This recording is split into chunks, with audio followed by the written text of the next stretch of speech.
যে ফু দিয়ে বোতলে রাখবে তোমার রোজা ৩টা হবে, এই প্র্যাকটিস আমাদের মা কখনোই করান নাই। আমাদের বাসার প্র্যাকটিসটা একেবারেই আলাদা। আমাদের বাসায় আসলে নামাজ আর রোজার জায়গাটা খুব ছোটোবেলা থেকে খুব স্ট্রংলি মেনটেন করা হয়। এবং যেটা মনে পড়ে ছোটোবেলায় যে এমন ছিল যে দুপুরে রান্না হতো না, সেহরির সময় উঠতেই হবে, সবাইকে খেতেই হবে। এবং মার যেমন একটা চাওয়া ছিল যে যেমন বাচ্চারা তো দুষ্টামি করবেই, খেলাধুলা করবেই, কিন্তু ধর্মীয় চর্চার জায়গাটা যেন খুব স্ট্রং থাকে। তো যে কারণে মা যেমন একেবারে ছোটোবেলা থেকেই যে তখন তো ৫ ওয়াক্ত নামাজটা পড়া হতো না, কিন্তু যেন ৩ ওয়াক্ত নামাজ একদম ঠিক করে পড়া যেন হয়, এবং রোজা রোজা যেন কোনোভাবেই ছাড়া না হয়। তো ওটার জন্য আসলে খুব স্ট্রিক্টলি যেটা হতো যে কোনোভাবেই বাসায় দুপুরে রান্না হতো না। এবং বাইরে গিয়ে যে তুমি টুকলি ফাইন করে খেয়ে এসে বলবা, সেটাও অ্যালাউ হতো না।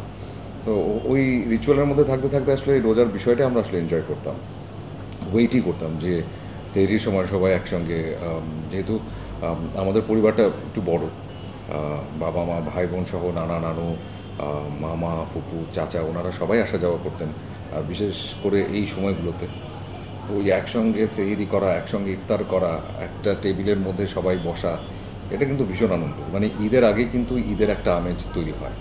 তো ওই প্র্যাকটিসটা একদম ছোটোবেলা থেকে ছিল। বরং ওই যে ফু দিয়ে বোতলে রাখবে তোমার রোজা ৩টা হবে, এই প্র্যাকটিস আমাদের মা কখনোই করান নাই, মানে আমাদেরকে করান নাই। ঈদ নিয়ে ছোটোবেলায় প্ল্যানিং থাকতো, এখন তো সেই অর্থে ওরকমভাবে প্ল্যানিং কাজ করে না। তবে এই যে কিছু বিশেষ বিশেষ মুহূর্ত তৈরি হয়, এবার যেমন জিন আসছে, তো জিনকে ঘিরে আসলে অনেক প্ল্যানিং, অনেক উত্তেজনা, এক্সাইটমেন্ট, এবং আমরা সবাই একদম টিম মেম্বার যারা আছি সবাই আসলে এক্সাইটেড। এবং শুধু টিমও না, এই যে আমাদের যার যার পরিবার, আসলে পরিবারগত জায়গা থেকেও কিন্তু ইনভলভমেন্ট তৈরি হয়ে যায়। যেমন বাসায় যেমন এক রকমের প্রিপারেশনস, যে হয়তো ঈদের দিনটি ছাড়া হয়তো ঠিক সেইভাবে করে বাসার সবাই মিলে এবারের ঈদটা হয়তো সেলিব্রেট করার মতো সুযোগটা তৈরি কম হতে পারে, কারণ হয়তো প্রমোশনের জন্য বিভিন্ন জায়গায় যেতে হতে পারে।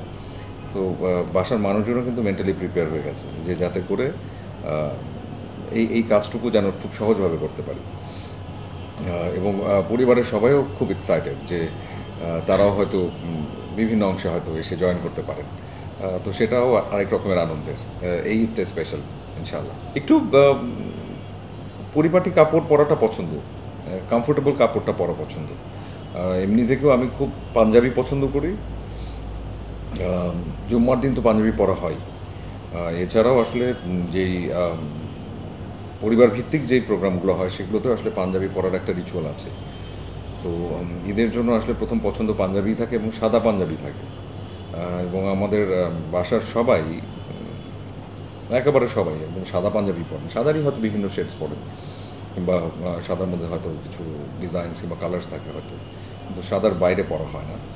আর সেটাও আসলে নিজের এখন কেনা হয় সেটাও আমার মনে হয় না। এখন যেটা হয় যে ওই যে দেখা যায় আম্মা কিংবা আপা আছেন, একদম সবার জন্য কেনা না। এমনও হয় অনেক সময় যে জার্সির মতো সবাই একই পাঞ্জাবি পরি, এবং সেটা পরেই নামাজ পড়তে যাই সবাই।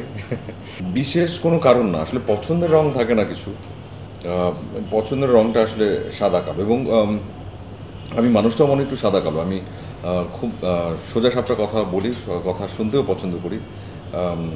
মাঝামাঝি কোনো একটা উত্তর আসলে আমি দেই না, আমি শুনতেও পছন্দ করি না। যে কারণে হয়তো হতে পারে যে সাদা আর কালোর প্রতি একটা আলাদা ঝোঁক আছে।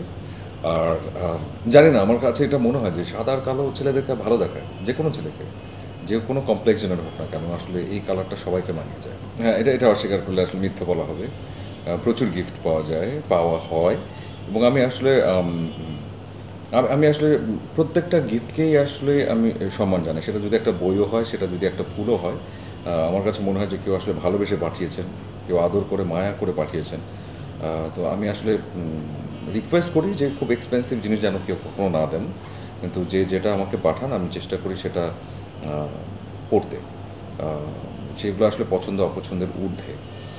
এবং এটাও সত্যি যে বিশেষ দিনগুলোতে আসলে যেমন এই যে এখনও যেটা পড়ে আছি সেটাও আসলে একটা জায়গা থেকে, গিফটের জায়গা থেকেই পড়া।